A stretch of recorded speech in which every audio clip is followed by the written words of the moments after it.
Today from the global lane, they're enduring the cold without electricity.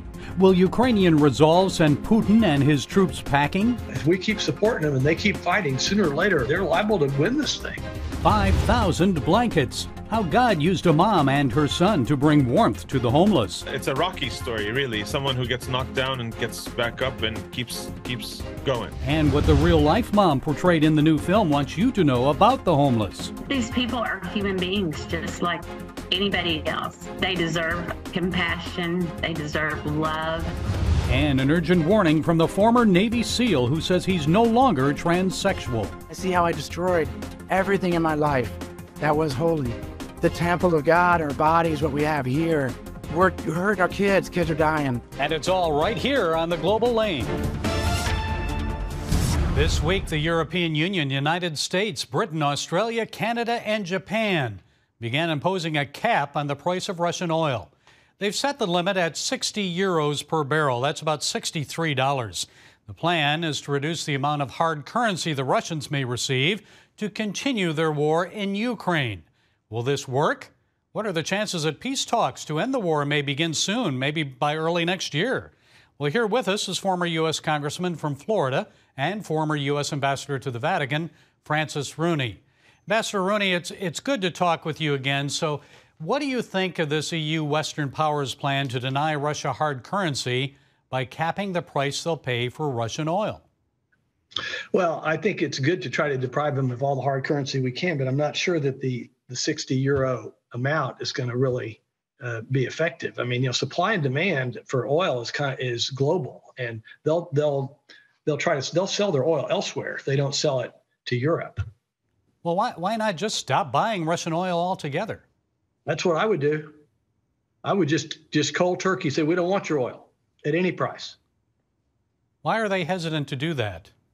Well, because Germany's got themselves in this real tough spot of being so dependent on Russian energy, and it's hard for them to get totally off of it. They're all scrambling to get LNG and alternates and fire back up coal plants and fire back up their nuclear plants to try to figure out a way around the dependency that the German government's created on Russian oil and gas.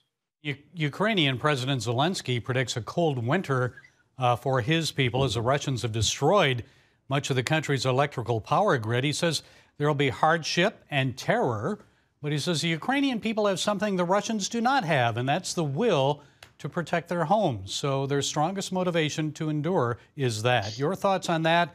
Few people expected the Ukrainians to hold out this long. No, I certainly didn't expect it either, but they're kind of like we're on the other side of the coin from where we were in Vietnam. We're fighting with the people who are fighting for their home, not against them. And we've seen it in Vietnam. We've seen it in a lot of conflicts that when people are fighting for their home, they can really outperform expectations. And of course, the Russian army has underperformed expectations in their lack of organization, lack of training, lack of will to fight. Well, still, it seems like Putin is digging in his heels. And what do you make of reports that he is ill, that he fell downstairs, he soiled himself? Do you believe he has cancer or some other illness? What do you make of that? I don't know. I was just talking with a senator friend of mine about that last night at a dinner here in Florida. And, there have been some reports that he looks puffy, like he's on some kind of cortisone or something. But I don't know. I wouldn't count the guy out till he's in the box. Well, what's the likelihood that peace talks may start soon? I think there's an increasing likelihood of that. Macron, was just over here, and it's very important that the Germans and Macron and maybe even England be involved in any kind of talks. It needs to be a NATO-wide approach to this thing, and so it's good that they're starting to talk a little bit. We can't let Zelensky do it. He won't do it. Well, it seems there's been a hesitancy to even go down this road. What's the holdup? I think that the countries have probably had some more discussions behind the closed doors at NATO and by telephone of Western leaders and things like that meets the eye. But I think they've been waiting till they get to the point where they think they can make it work with Zelensky. And what should the U.S. do now then? Well, I think we need to supply them the next level of range of missiles that we can. that are still short enough not to be able to fire into Russia. And I think that's an important point. We need to be able to say to Russia, we didn't sell them anything that they could fire on your homeland with. But if we keep supporting them and they keep fighting, sooner or later, they're liable to win this thing. I mean, they've got the Russians pinned back to the very eastern ridge of the country now, and now they're starting to move south. And there's some thoughts, I guess it was Elon Musk who was wondering, why not just give up some of your land, Ukraine, for Russia, and then it would be the end of it. What do you think? Well, that's what Henry Kissinger said, too. I'm not sure that they need to do that now. I would have said that early on. You're not going to dislodge them out of Crimea, so why don't you just let them have Crimea and they stole and move on. But now I think Zelensky's aspirations are raised, and if they start moving south towards Crimea, I don't know whether they would go for it. And finally, there are some calls in Congress for more accountability on the money and the weapons that the U.S. has sent to Ukraine. What are your thoughts on that? I think that's a very good idea. You know, we've had a history of massive corruption in the Ukraine, and that's part of why they held up sending in those Javelin missiles for the first couple of years of Trump's presidency. And then they finally did it. Very corrupt country. They're trying to become a democracy, but they don't have it all figured out yet. Especially in the light of all this COVID stuff, whatever the government spends, they need to make sure they spend it right for once. Okay, accountability, and we'll wait and see what happens with peace talks. But it will be a very cold winter in Ukraine. Former Congressman, former ambassador to the Vatican, Francis Rooney, thank you for taking the time to share your insights. Thank you for having me. Yes, it's likely to be a cold Christmas and winter for the people of war-ravaged Ukraine, but what about folks right here in the USA? The homeless are perhaps among the most vulnerable, especially in northern areas of the country where temperatures often dip well below freezing and even below zero. A new film, 5,000 Blankets, tells the story of how one family was moved to turn their own tragedy into help and hope for the homeless. The Fathom event film is out in theaters next week. The movie's director, Amin Matalka, joins us now with more. Amin, it's a pleasure to talk with you, so please give us a little of the plot here. What's 5,000 Blankets about? Thanks for having me, Gary. The film stars Anna Camp, Rob Mays, and Carson Minier. It is the true story of a Texas mother, North Texas in Fort Worth, set in the early 2000s when her husband has a schizophrenic breakdown and goes missing. Mother and son go searching for her husband, and in the process they become involved with the homeless when her son says, basically his sense of empathy has him he feels the need to do something greater than himself, which is to collect blankets for the homeless. And in that process they start this organization, Philip Swish, which today collects over 100,000 items, not only blankets but also feeding the homeless and taking care of them and things like that. So it's a very inspiring story of it's a Rocky story, really. Someone who gets knocked down and gets back up and keeps going. Well, I know you've won awards for the Jordanian film you directed, Captain Abu Ra'ed, and you've done others, including the action-adventure film, The Rendezvous. So tell me, why 5,000 Blankets? I mean, what was it about this script that made you agree to do it? Yeah, well, when I read the script by Matt Antonelli and based on the original screenplay by Larry Postel, it was a page turner. I actually forgot that I was reading it to basically dissect it, and I found myself watching a movie play before my eyes. And really, every page it had a constant sense of motion, and it's a hero's journey, really. It's the call to adventure, so it's pretty universal, and that was the first thing that really caught my interest. And I love stories of unsung heroes, and this is definitely one of them. Someone who's doing something really for her son. She's not doing it for any glory. She's just doing it to have a sense of control over something, and in that process becomes an activist.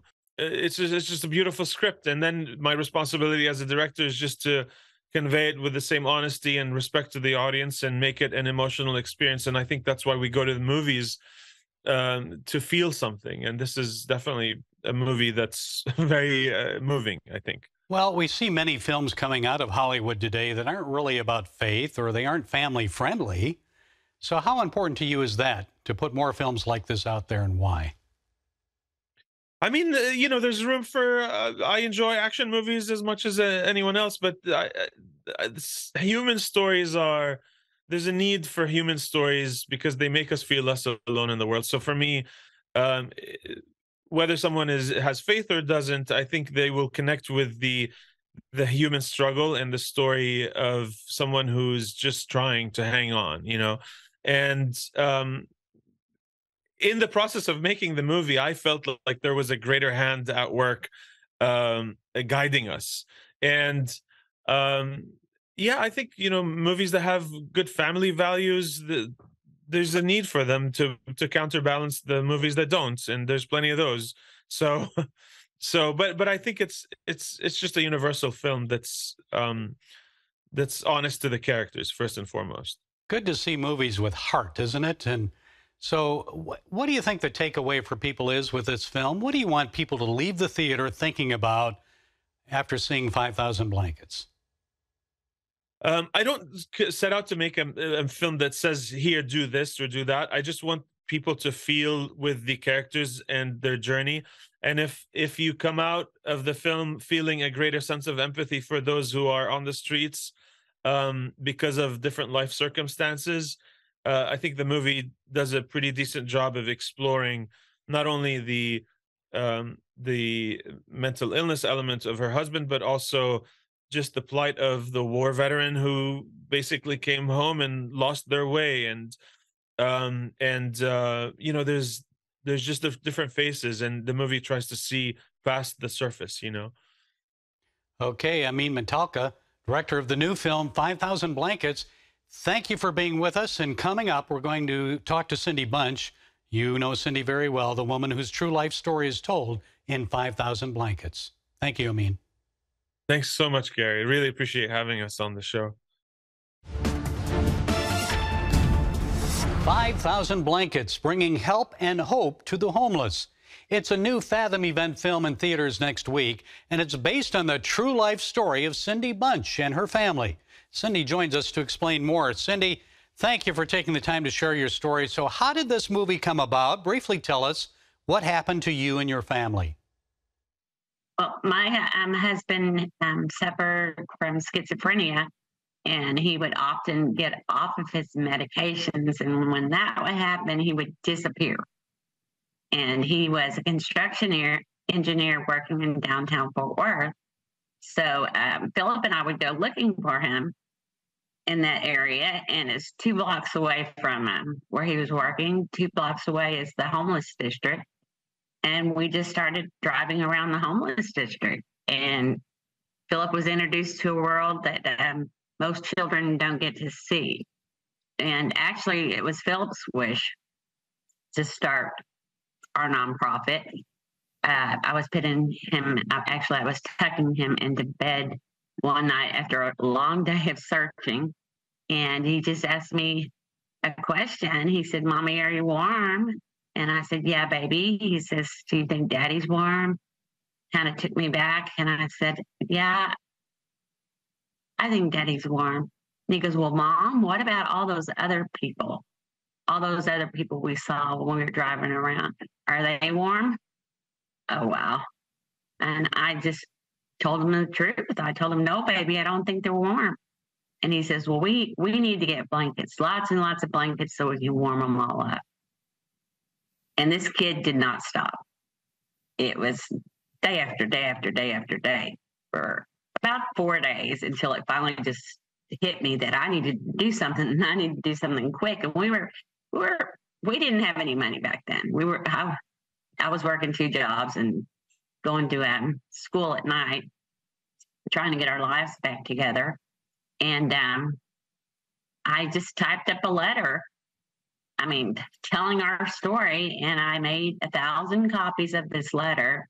And literally, I stood on the streets of downtown Fort Worth and handed this letter about our life to everybody that walked by. And extremely shy person.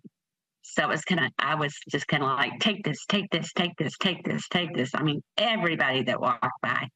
And a reporter called me up and he said, we'd like to do an interview with you and your son. And I said, okay, that sounds great. So Philip and I did an interview with the channel here in Fort Worth. And he was 5.5 at the time. And the reporter asked him a question. He says, well, how many blankets do you want to collect? And Philip said, 5,000 blankets. We're going to get 5,000 blankets. And then a screenwriter saw the segment and he called me up on the phone and he said, I'd love to write a screenplay. And I didn't think much about it. And it's like, okay. So he called me back the next day and he said, can we meet? So I met with him and it's history. Here we are. Well, and you obviously have a heart for the homeless. So does your son, Philip. The weather's getting colder now. What do you want our viewers to know about the homeless that they may not already know? What did you learn from your experience? That these people are human beings just like anybody else. They all have a story. They deserve compassion. They deserve love.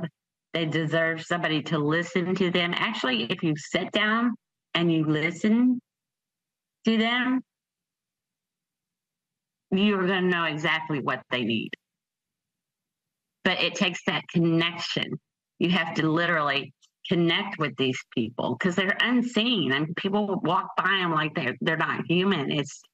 It bothers me a lot. It's hard to discern the ones who truly need our help. What's our responsibility as Christians to help them? I've heard a lot of Christians say we don't want to enable someone who's got an alcohol or drug habit. What do you say to them? Okay. I got a question. Yeah, I got an answer for that.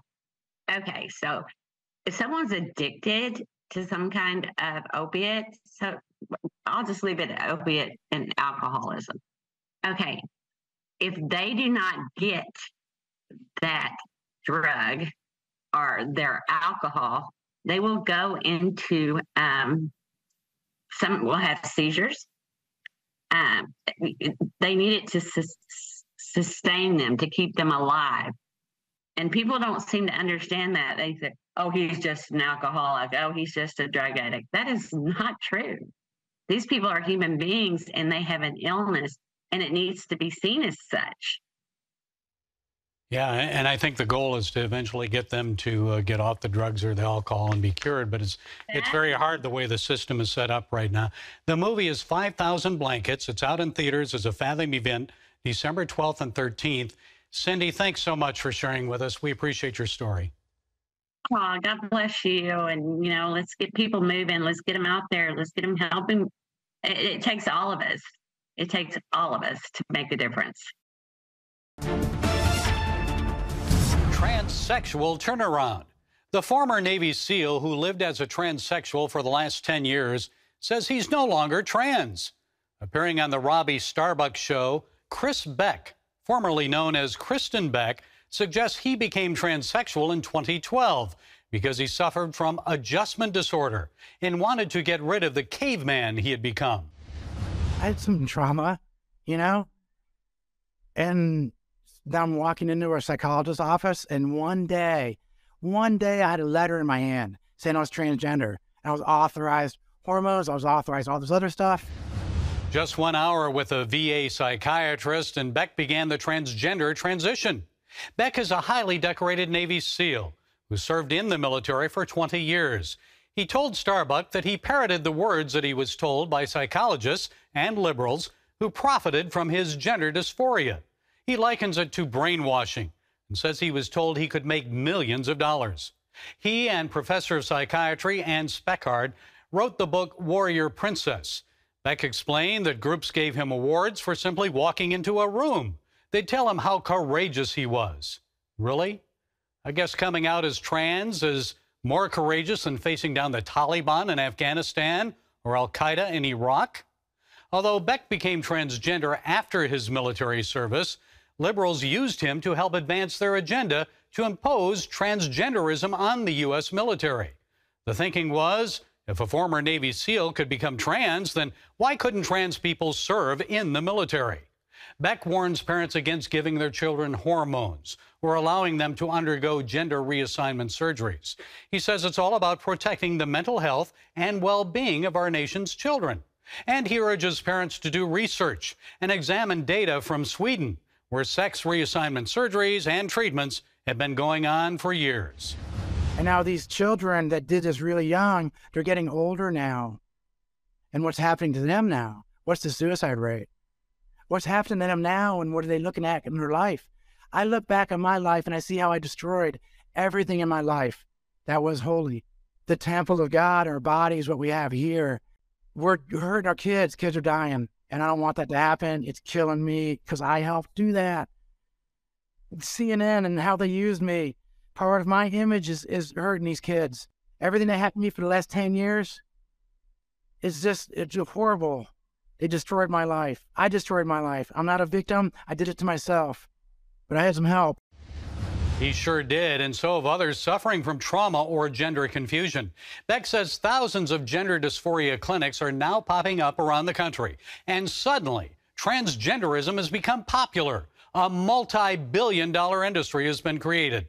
Folks, parents need to get some common sense here and put the long-term health of our children front and center.